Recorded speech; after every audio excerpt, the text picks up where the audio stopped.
We are drugged out.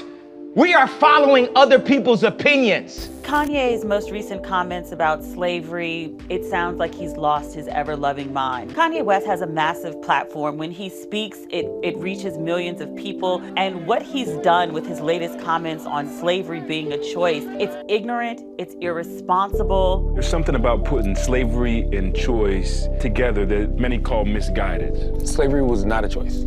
Slavery was a crime. We are controlled by the media. Kanye tweeted this picture of himself in a Make America Great Again hat. Take a fucking another photo, man. Don't take another fucking photo, man. And today it all changes. My mom saved my life. There would have been no Kanye West because my dad was too busy.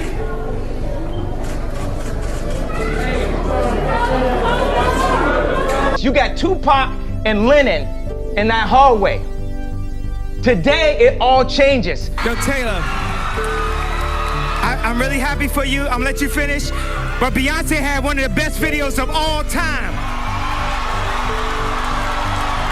One of the best videos of all time. Everybody says, who does he think he is? I just told you who I thought I was, a God. I just told you, that's who I think I am. We need to think how to think free. We need to be free thinkers, then we need to learn how to feel free. Kanye West is an artist who has transcended beyond just being a rapper. He is a man who has spoken his way to the top with his music, his clothing brand, but also his controversy. Being a celebrity has its pros and cons. You have the ability to express yourself under the guise of wanting to be an aid to the people who look up to you, but the many who do aren't genuine in the slightest. Kanye, however, is different. He's a person who lacks filter. He speaks rawly, digging deep to deliver the thoughts and opinions he has to the public eye. But where there is rawness, there will always be controversy. And where there's controversy, there's power. A power that harbors a great responsibility to maintain. And the life of Pablo stands as a representation of Kanye's mind. A mind conflicted by money, religion, and influence.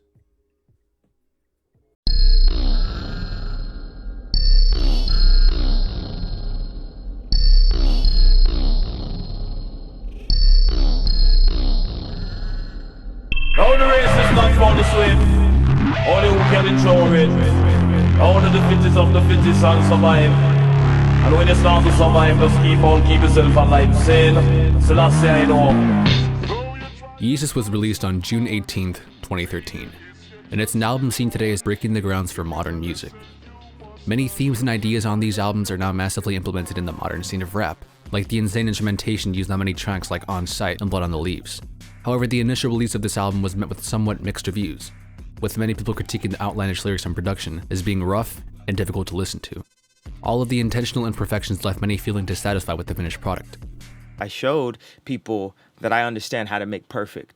You know, dark fantasy could be considered to be perfect. You know, I say, I know how to make perfect, but that's not what I'm here to do. I'm here to crack the pavement and make new grounds, you know, sonically and society, culturally. Not many people really understood it. Not many people got it. And the people who did shrugged it off as a lazy smudge in Kanye's career. However, no one really saw the impact that this album would have until much, much later. Kanye was at a crossroad in his life. He now had two options to choose from, and he could only truly pick one.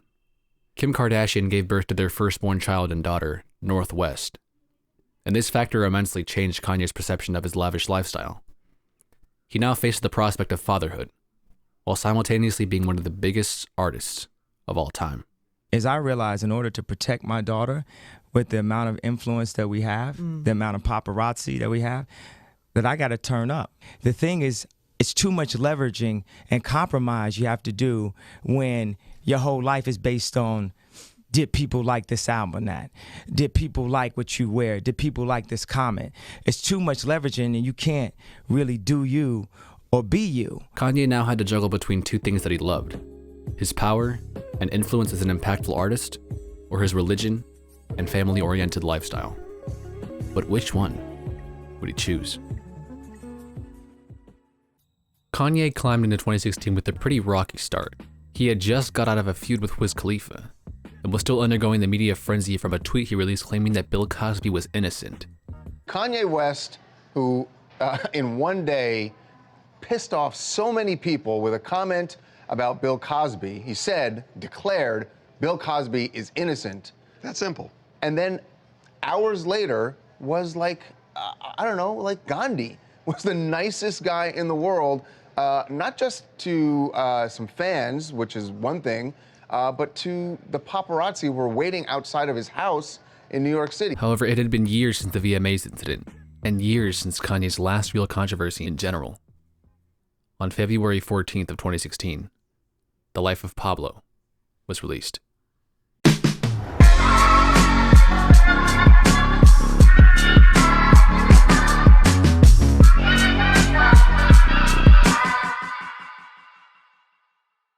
Kanye's ambitious 7th studio project was released to quite the spectacle, with the earliest version of it being premiered at the Madison Square Garden just 3 days before its commercial release.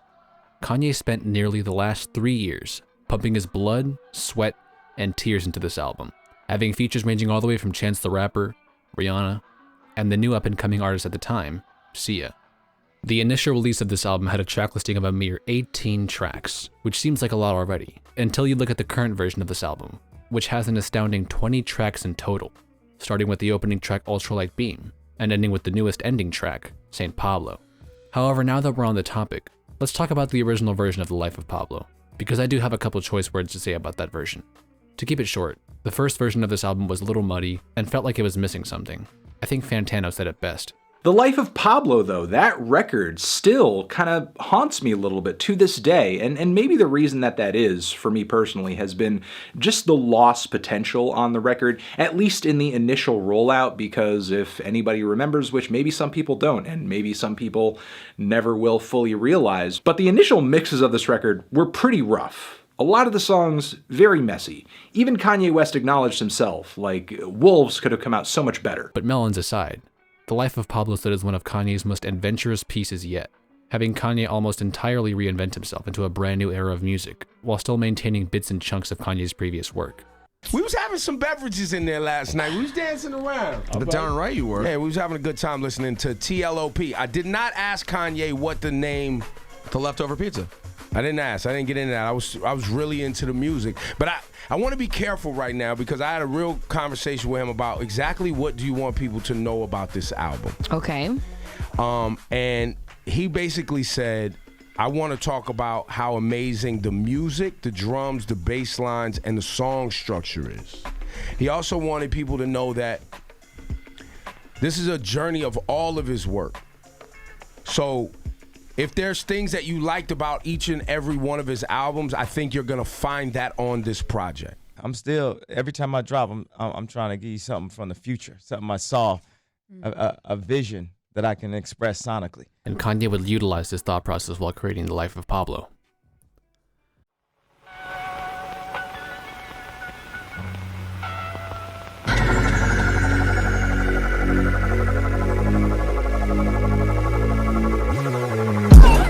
This album opens off with the beautiful choir-type track titled Ultralight Beam. It features these incredibly soft and savory vocals from artist Chance the Rapper. When Kanye was asked about his inspiration for the song, he said that the ultralight beam just flew through them, and that he had been given the ability to create an opening this powerful for his record. Kanye used the opening track to establish to the audience Kanye's devoted relationship to God and his religious values as a whole. Kanye would use this as a theme in his next track, Father Stretch My Hands, a track which shows Kanye ready to reach out and grab the hand of God, while at the same time reflecting on his past actions as a guy going with models. Yeah, artists and just hip hop. This is what we do, man. Just say how you feel, man. The music is all we got. It's our only opportunity to fully express ourselves. Kanye would team up on this track as a part 2 with rising artist at the time, Designer, combining the beat and flow of the song Panda along with the choir sound of the current track. And what's the relationship behind you and Designer? Pat, who I was telling you about before, amazing A&R, came and played me that record, and the energy was incredible. I met him at the airport, actually, and the way he was just dancing to the music, I was like, this man, it's just pure feeling, energy, artistry. However, the album would begin to sail towards the media iceberg with the 4th track of the album, Famous. Kanye West was well aware of the backlash that would shortly follow the big reveal of his controversial music video Famous on Friday. It's a track which featured vocals from Rihanna and was meant to personify what it meant to be famous. A lot of the media would misinterpret the song as being a scathing diss to Taylor Swift after the VMA incident. Kanye himself would clarify in a tweet that he was in no way attempting to disrespect Taylor, and that he actually, in fact, had her blessing after he ran it by her. Kind of. To this day, she seems a bit indifferent to the video. With the opening up the Taylor Swift line on Famous, did you really talk to Taylor Swift, and was she cool with what was said in the opening of that verse? Yes, I told her that we was gonna say that. Right. This track also happened to have a music video, which was less of a dance rap video and more of a post-orgy sleep session. This video was heavily critiqued by the media, with many people calling it misogynistic and far too borderline for public release. The video had many famous figures, all sleeping in one large bed, all fully naked, mind you, some of which include Amber Rose, Rihanna, Donald Trump, and Taylor Swift herself. After the release of Yeezus, Kanye's intensive liking for his new spacey and heavily produced sound would do anything but fade away. A dark and electronic sound would once again appear on the track Feedback. All three of the verses would be delivered in such a crazy, bombastic fashion, and tells his audience about his feelings towards money and the comments made about him calling him crazy, with one of his lyrics showcasing how, at certain points, he's outspoken at the wrong times. My father's a Black Panther. My mother got arrested for the sit-ins at age 6. They were fighting for us to have the right to our opinion. So now let's take like where there's, people who have, issues with me as Kanye West. So they say, why is they classify, my motivational speeches as like rants and things like this. Like, why is he saying that? Why is he doing that? Blah, blah, blah. Well, I've reached a point in my life where my Truman Show boat has hit the painting. And I've got to a point that Michael Jackson did not break down. I have reached the glass ceiling. Hey, Kanye, do you ever get to a point where like we'll see tweets or when you're on stage? Has there ever been a time where you say, either to you or yourself or Kim, I've said too much? We're gonna be gone in 100 years. Yes, I sir. feel like we can't say enough. I am braggadocious, and Right. I am right. asshole sometimes. Go and ahead stuff. now. I mean, it's just the truth, man. But I'm man. Ain't nothing else you could do about it, man. I can't be somebody else. If I was to have tried to be someone else my entire life, I wouldn't be sitting here today. That's real. It's just who I am. However, Kanye would tone down the high-level charades on the track Lowlights, which has a spoken word piece from a woman talking about her relationship with God, a relationship which Kanye himself feels conflicted by, constantly having to flip between his celebrity life and his personal life. The lyrics on this track seem to resemble a verse in the Bible written by St. Paul, "Who shall separate us from the love of Christ? For I am convinced that neither death nor life, neither angels nor demons, neither the present nor the future, nor any powers, neither height nor depth, neither anything else in all creation, will be able to separate us from the love of God that is in Christ Jesus our Lord."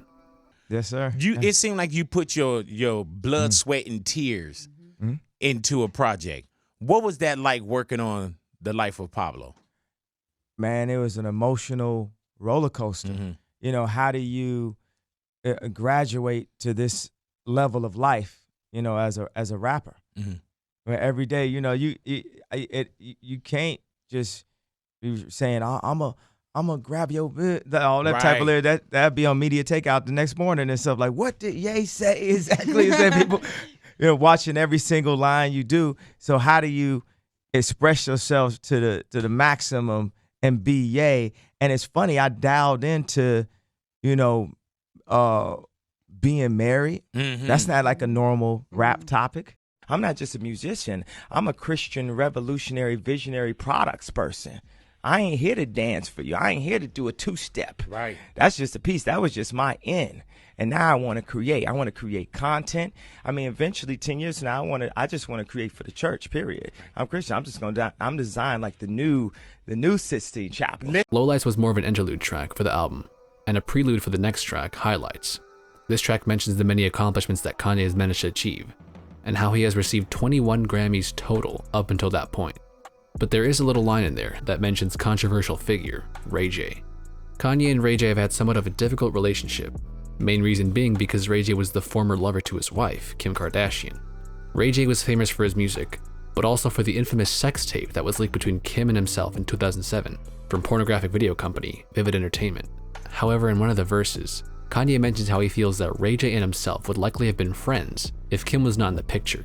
He says, me and Ray J would probably be friends if we wasn't in love with the same, he says bitch, actually.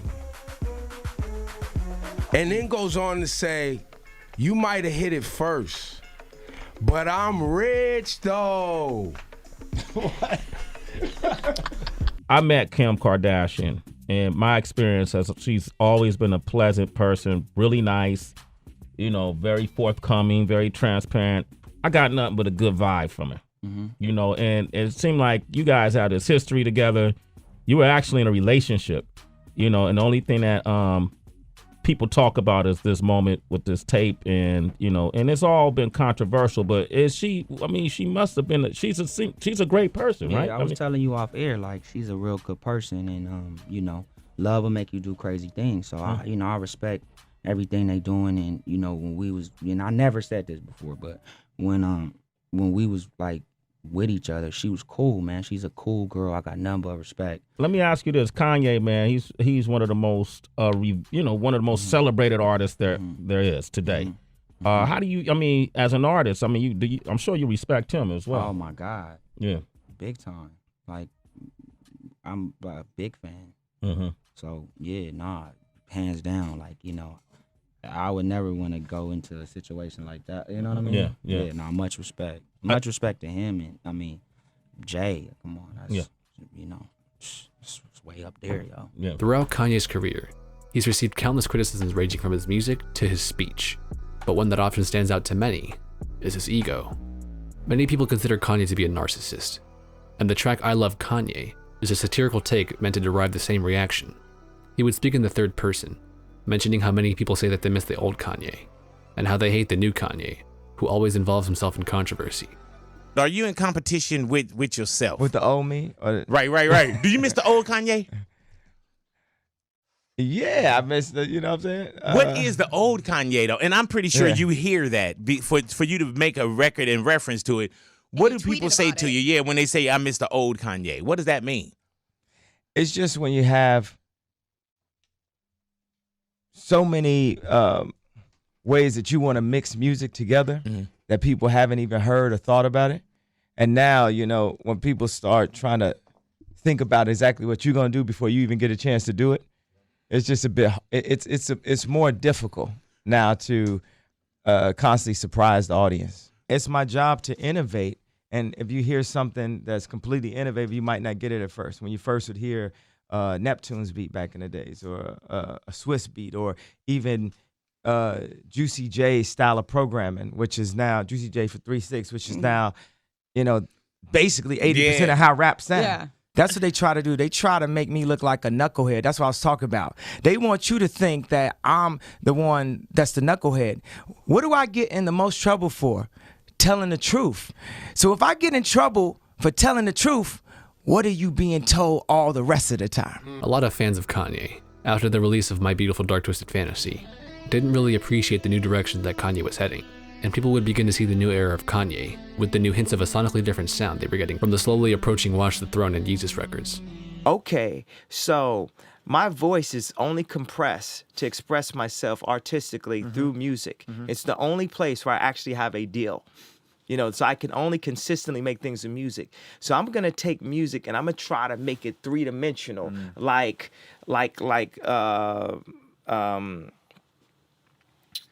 on Star Wars, and the hologram will pop up out of R2-D2. I'm gonna try to make something that jumps up and affects you in a good or bad way. Yeah. Whether it's I'm going into a scream in the middle of the track because that's just the way I feel. The 10th track, Waves, marks an important halfway point on the album, given the fact that it describes Kanye's feelings towards his loved ones and how they represent the ever-changing waves of the ocean. No matter what direction they flow, they always trigger an emotional response within you. Chris Brown sings the chorus to the song in collaboration with aided writings of Chance the Rapper to once again derive the point that waves of emotions will never die. Chance would actually have an early version of the song that he made for Kanye, unreleased of course, but it is interesting to see the alterations that were made from the original version. You want to hear this original version of Waves that I made for Ye? Yeah. So bring it up. Yeah, I had this big choir and did a crazy arrangement for it. He took out all the choirs. He kept my verses, but changed everything else. Hey, even when somebody passes away, waves gon' die.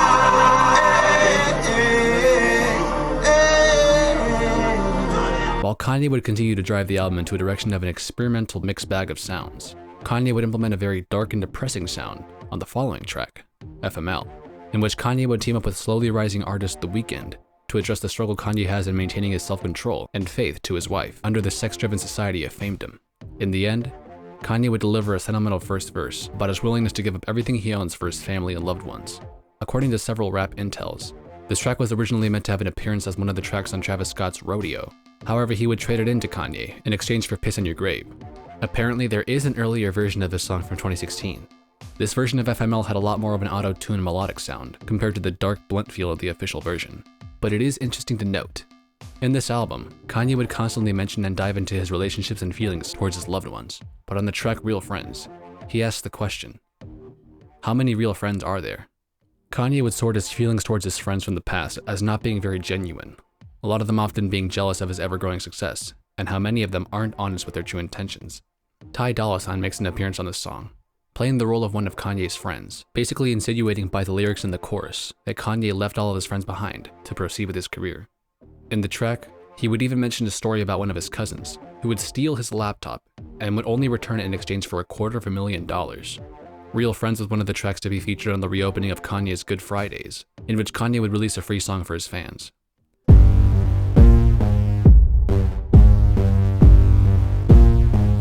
Oh, you don't know the blues? Wolves is a bit of a complicated track. It's a track which has undergone multiple revisions, with the original version of the track dating all the way back to 2015. It was originally shown in the primary launch for his clothing line, Yeezy Season 1.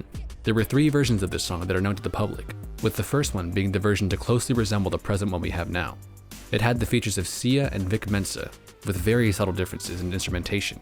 However, when it was released on the official album, Sia and Vic Mensa's part were removed, in place of more Kanye verses, and an outro by Frank Ocean, who at the time was still in the process of working on his solo album, Blonde. Kanye would tweet on Valentine's Day saying that he tweaked the track. The final version showed the revitalization of Sia and Vic, and would eventually have the removal of Frank's portion entirely, and turn it into its own track, Frank's track. Kanye even mentioned to Charlemagne that the concept of Wolves was from a conversation he had with Drake, in which the idea of a collaborative album was thrown in the air by Kanye. Silver Surfer Intermission sparked from the Twitter beef between Wiz and Kanye when the name of Kanye's album was changed to Waves. Wiz got annoyed at Kanye, saying that Max B was the one to create the wave, not Kanye. The track shows a conversation between figures French Montana and Max B. Max B was in the middle of this entire feud, but was later asked in an interview how he felt about the name for Kanye's album on The Breakfast Club. Listen, Max, your name been in the news the past couple of weeks because Kanye West is naming his album Waves. Do you have an issue with that at all? Nah, not really. It's love. It's all love. I appreciate it. I'm flattered, D, that dude is even, acknowledging the situation. It's all gravy. Like, everybody know I'm an innovator. Everybody know I got imagination. So, I come up with these words and these slogans and these catchphrases, and it's all good when the people, follow suit. It's all good. I like Kanye. I appreciate it. I love it. Thank you. Did you feel like he got that from you? And do you guys have a relationship with each other? Nah, we don't have a relationship. I never met him, but I feel he got it from the atmosphere.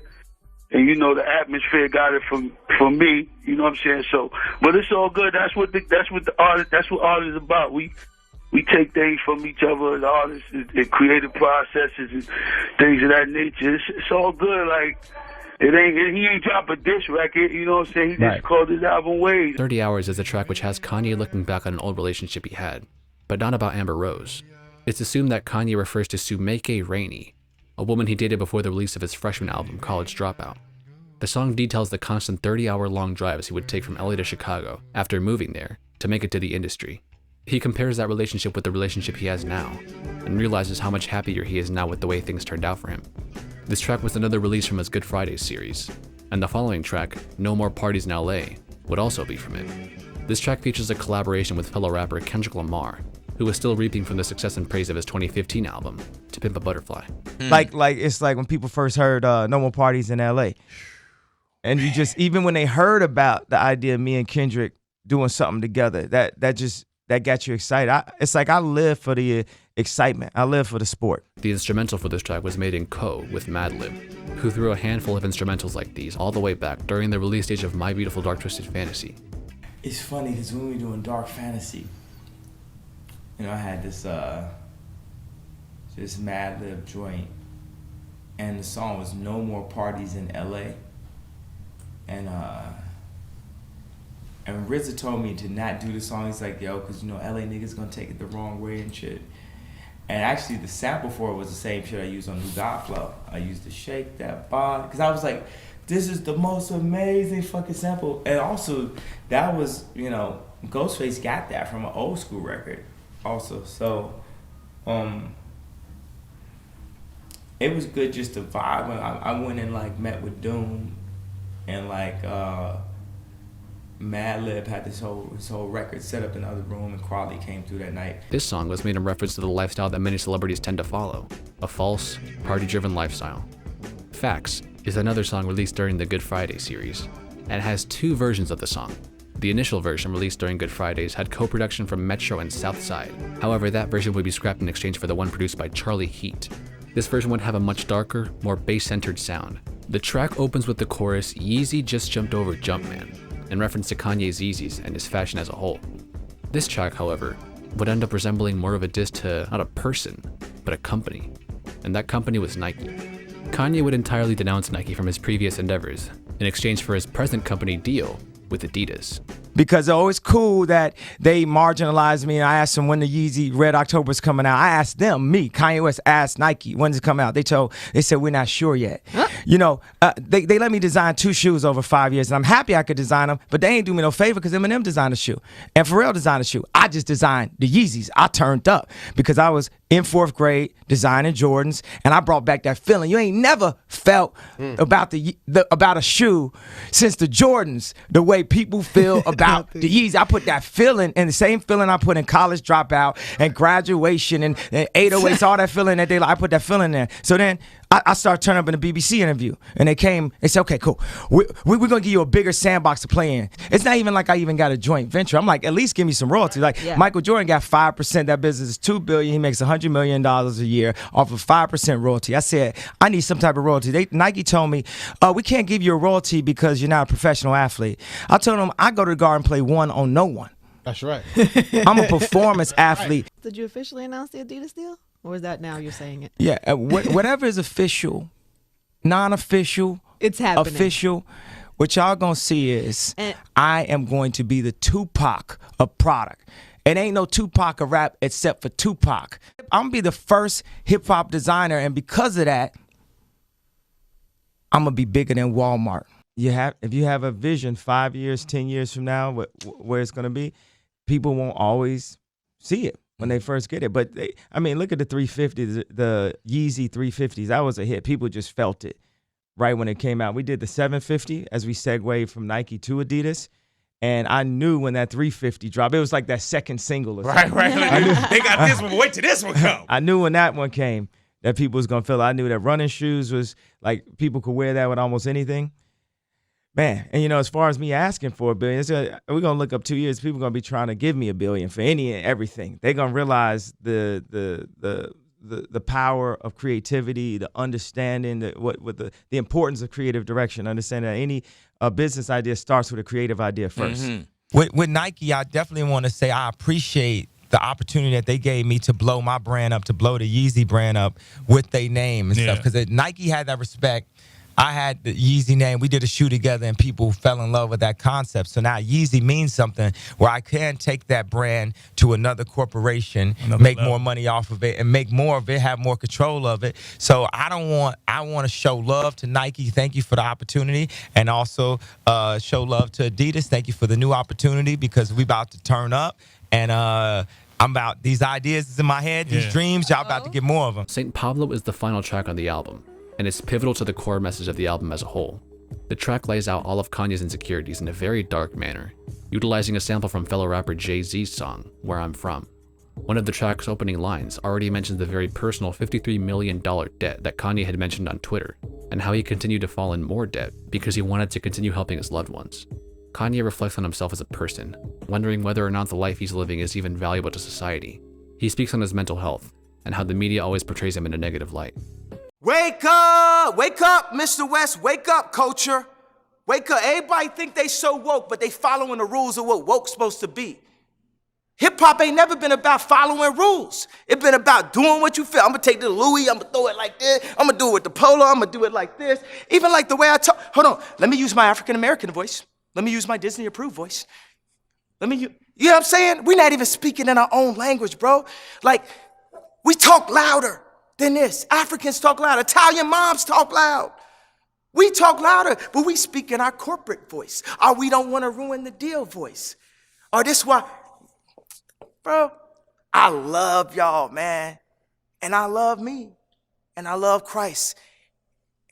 And y'all should love to see this. I'm not gonna tell y'all what y'all should do. I'm just doing what I do. If you love it, then cool. If y'all wanna rap me, it ain't gonna make a difference, honestly. I done been killed so many times on social media, and I'm still here. And in the end, Kanye makes a decision. He shows his willingness to leave a celebrity lifestyle in exchange for his family. Are you connecting? Picasso is dead. Steve Jobs is dead. Walt Disney is dead. Name somebody living that you can name in the same breath as them. Don't tell me about being likable. We got 100 years here. We're one race, the human race, one civilization. We're a blip in the existence of the universe.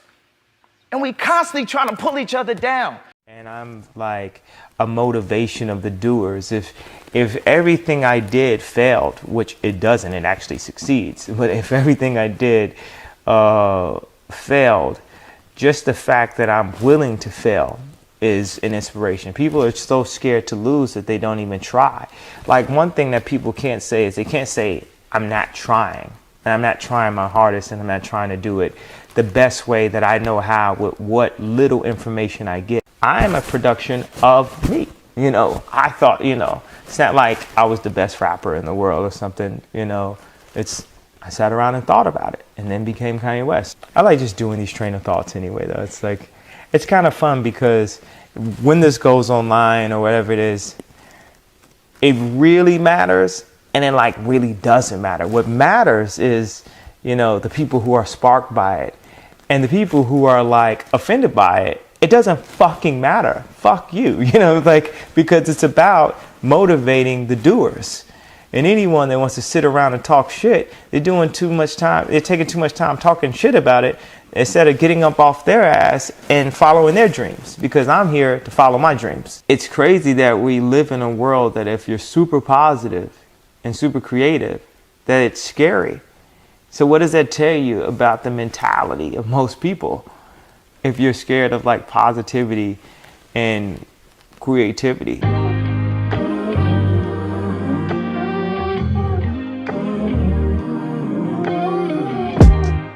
The name of this album is a significant factor in what the deep message is as a whole.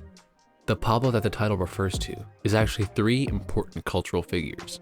The artsy creative nature of Kanye is represented by Pablo Picasso, the famous Spanish painter who used abstract and dark themes to convey his emotions.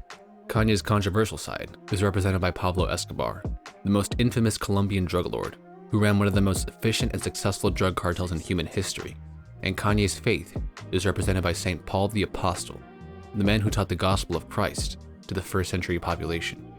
You may notice that when I was reviewing the tracks, I excluded the 8th track on the album, Freestyle 4. And that's because on surface level, it seems like another crazy track from braggadocious Kanye. But if you look deeper, you'll see that this track is meant to metaphorically represent a concept, and that concept is controversy. If you were to take a look at the lyrics, Kanye constantly says certain phrases and lines which are extremely out of proportion. The same concept of controversy applies to tracks like Famous and Facts. But as a whole, each and every individual track on this album has an application of 1, 2, or all 3 concepts that describe Kanye as a public figure. I feel like the best way to describe the life of Pablo is 2 diverging roads. He's at a point in his life where he has to make a life-altering choice.